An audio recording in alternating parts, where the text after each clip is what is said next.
So I'm out front, the Molino, New York, here in Las Vegas in Caesar's Palace, and they have wild Atlantic salmon on the menu.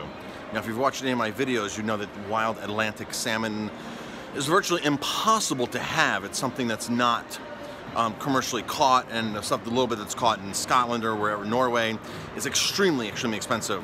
We're talking $50, $100 a pound, whole fish sometimes. So a restaurant like this is not getting it and charging the price like that on the menu. It's just not possible. The Seafood Society, which is a shop in Scotland last year, only got 4 fish to sell, and he had to sell them for about €100 a kilo.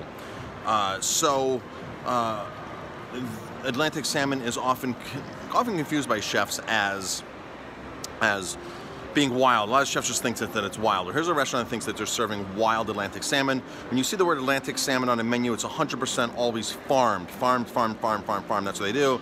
And now sometimes they farm king salmon in certain areas of the world, like New Zealand, and on the west coast of the US into Canada. So I'm gonna go inside here. I'm gonna go inside and ask and speak to the manager and see what they say about this. Let's go find out. Wish I could record inside, but I'm not going to. All right, so I'm walking out of the restaurant. I had a wonderful conversation. The chef was not there, the sous chef was there. Of course, they don't know where the fish is coming from, but the manager was super receptive, very interested. I talked to her for about 15 minutes and did a quick rundown of what's wrong with the salmon, with farmed salmon. And she actually feels bad that they're misleading, or possibly misleading, so that's really good news. I thank them for listening to me. They seem super interested. The one lady who's working as a hostess there is pregnant, since wild farm salmon is loaded with toxins. It's not a fish that you want to be consuming even not being pregnant. So she's being pregnant, so just, you know, it's great when people are so open and receptive to it. Hopefully, they actually told me that they're buying, because the chef was there, the sous chef was there, they have a phone call into him. It's Sunday night here in Vegas, so a lot of the chefs are off. This is one of their slower nights. My buddy who's a chef at Gordon Ramsay's off tonight because it's because like I said, it's one of their slower nights. However, they told me they were buying fresh salmon, fresh wild salmon, and of course wild salmon's not in season right now. Season ended in about October, with a very few small pockets of winter catches of troll ocean cod. It's really not available with that being this time of the year. So the official real season has ended. Starts back up in April, May again with Copper River. It's going to be very pricey when Copper River opens. I'm not sure what other rivers open up around there. I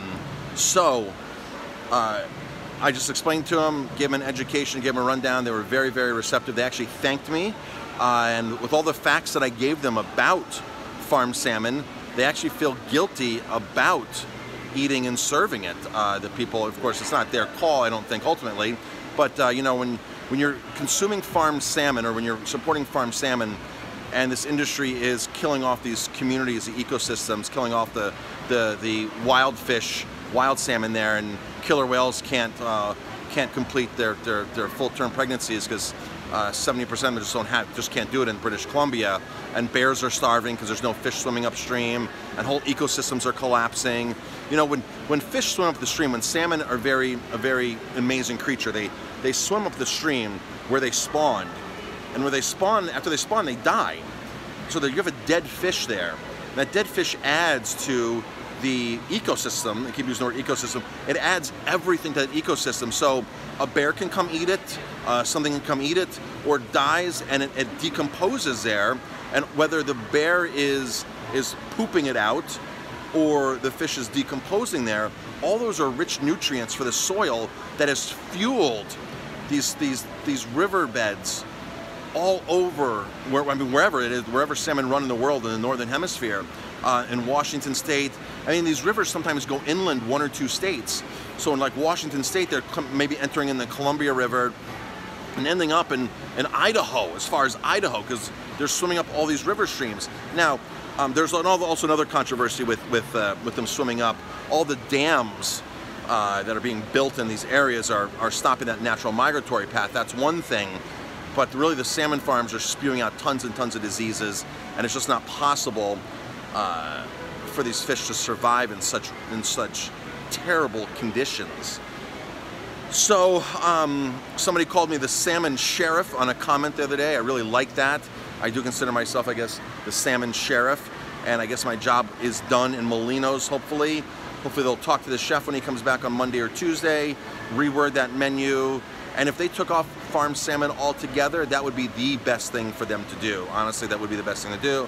Thank you very much to the manager who was very, very professional, personable, respectful, and listened to me, and concerned, truly concerned person. And that's it. I guess the Salmon Sheriff is off. If I find any other offenders here in Vegas, I will report back to you. I'll do another video. I went in to see Rick Moon the other night. He was in the house. Supposedly I just missed him because I had some important questions to ask celebrity chef and the godfather of sustainable seafood, Rick Moon, who has probably signed a beautiful incentive package with True North Cook Aquaculture to promote their toxic farmed salmon. And if you call yourself the godfather of sustainable seafood, farmed salmon should not be on your menus anywhere. The funny thing was, in his restaurant, RM Seafood, he has True North salmon from Maine going up into Canada there, and he also serves Scottish salmon. So I had some important questions about Scottish salmon and other things to ask him in person. I spoke to a chef, had a great conversation with his chef, did a little more, the Salmon Sheriff did some more educating there. And I don't think that they're going to change. I think, like I said, Rick Moon, I think, has some incentive packages with True North. And it's hard to keep to your core value, folks, when you start getting incentive packages. And I hope that that never happens to me. And people have offered me to promote their products.